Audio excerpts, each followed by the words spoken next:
माधोपुर नामक गांव में एक छोटू नाम का बालक रहा करता था। छोटू बहुत ही गरीब घर से था।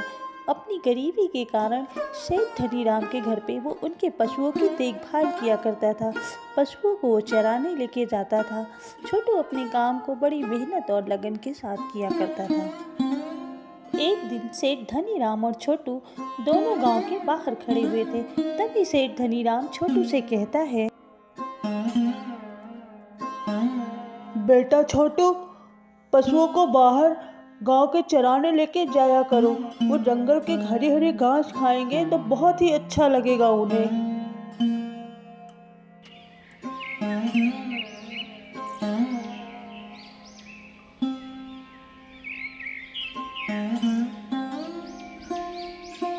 अगले दिन सूरज निकल आता है। छोटू अपने कमरे में सोया हुआ था। समय पर छोटू की आंख नहीं खुलती है। तभी वहाँ पे सेठ धनीराम आते हैं और छोटू से कहते हैं, बेटा छोटू, तुम भूल गए क्या अभी तक सोए हुए हो? तुम्हें तो पशुओं को लेके जंगल जाना था। उठो जल्दी, सूरज भी सर पे निकल आया है। छोटू सेठ धनीराम से कहता है, हाँ मालिक, मुझे याद है कि पशुओं को जंगल चराने लेके जाना है।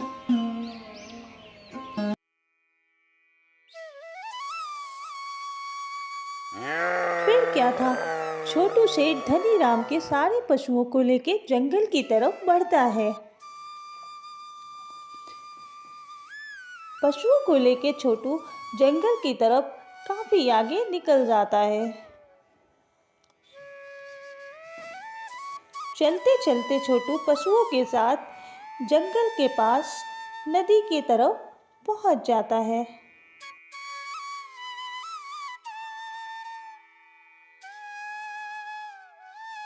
छोटू सेठ धनीराम के पशुओं को चराने लगता है और खुद वहीं नदी के किनारे बैठ के रंग बिरंगी मछलियों को देखने लगता है। मछलियों को देखते देखते छोटू को नींद आने लगती है और छोटू वहीं पे लेट जाता है। देखते ही देखते कुछ समय बाद अंधेरा हो जाता है और तभी उन पशुओं में से एक पशु वहाँ से कहीं चली जाती है। थोड़ी ही देर में अचानक से छोटू की आँख खुलती है तो वो पशुओं को ढूंढने लगता है और देखता है उन सारे पशुओं में से एक पशु गायब है। गाय को न देखकर छोटू काफ़ी परेशान हो जाता है और जंगल में इधर उधर ढूंढने लगता है। थोड़ी दूर जाने के बाद जब गाय कहीं नज़र नहीं आती है तो छोटू सोचता है, अरे, गाय तो कहीं दिख ही नहीं रही है। ऐसा करता हूँ, पहले बाकी पशुओं को सेठ के घर बांध आता हूँ, उसके बाद वापस आके गाय को ढूंढूंगा। बाकी सारे पशुओं को लेके छोटू सेठ के घर की तरफ निकल पड़ता है।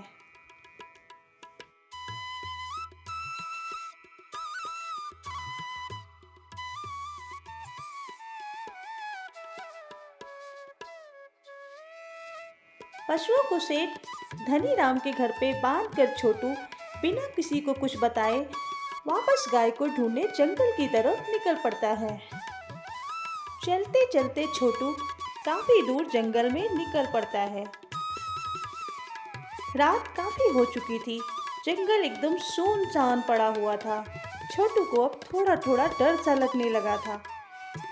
तभी मन ही मन छोटू सोचता है, अरे, गाय तो कहीं दिख ही नहीं रही है। अगर बिना गाय लिए घर गया तो सेठ तो मुझे छोड़ेगा ही नहीं। आज की रात लगता है इसी जंगल में गुजारनी पड़ेगी। ऐसा करता हूँ, पहले तो एक ऊंचा पेड़ देखता हूँ, उसी पे रात बिता दूंगा। सुबह होते ही मैं गाय को ढूंढूंगा।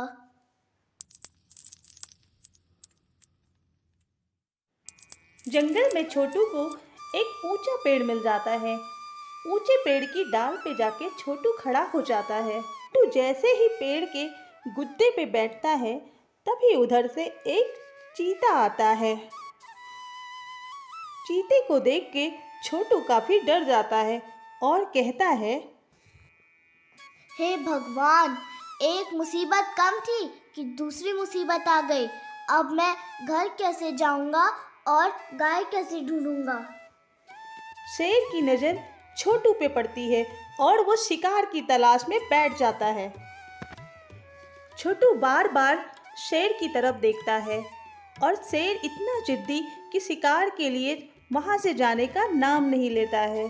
फिर छोटू को इतनी नींद आने लगती है कि छोटू उसी पेड़ के गुद्दे पे लेट जाता है और देखते ही देखते वो सो जाता है और तभी उसकी आँख खुलती है और तब तक सवेरा हो जाता है। फिर छोटू जब पेड़ के गुड्डे पे खड़ा होकर देखता है, शेर वहीं पे खड़ा रहता है। तभी छोटू मन ही मन सोचता है, ओहो, ये शेर अभी तक यहाँ पे खड़ा है। कब ये शेर यहाँ से जाएगा और कब मैं गाय को ढूंढ के अपने घर जाऊंगा? वापस छोटू उसी पेड़ के गुड्डे पे बैठ जाता है। तभी उसकी नज़र एक हिरन पे पड़ती है। छोटू ने देखा कि एक हिरन शेर की तरफ चला आ रहा है। छोटू मन ही मन बहुत खुश होता है कि अब ये शेर हिरन को खाने के लिए जाएगा और मैं पेड़ से नीचे उतर जाऊंगा, फिर मैं अपने घर जा सकूंगा गाय को ढूंढकर। शेर की नज़र हिरन पर पड़ती है। फिर शेर हिरन का शिकार करने के लिए जैसे ही आगे बढ़ता है, हिरन वहाँ से भाग निकलता है। तभी वहाँ पे छोटू पेड़ से नीचे उतर आता है और अपने घर की तरफ वापस आता है। बड़ी ही स्पीड में छोटू अपने घर की तरफ भागते भागते पहुँच जाता है। तभी सेठ धनीराम उसका इंतज़ार कर रहे होते हैं और कहते हैं, बेटा छोटू, तुम कहाँ थे रात भर? मैं कितना परेशान था। आखिर तुम कहाँ चले गए थे बेटा? छोटू अपने साथ घटित हुई रात की पूरी घटना सेठ को बताता है और सेठ उसकी बात बड़े ध्यान से सुनता है और फिर कहता है, परंतु बेटा, गाय तो रात को ही घर वापस आ गई थी और तुमने अपनी जान इतनी जोखिम में क्यों डाली? छोटू और सेठ धनीराम दोनों ही गाय को देखते हैं। गाय को देखते ही दोनों हंस पड़ते हैं।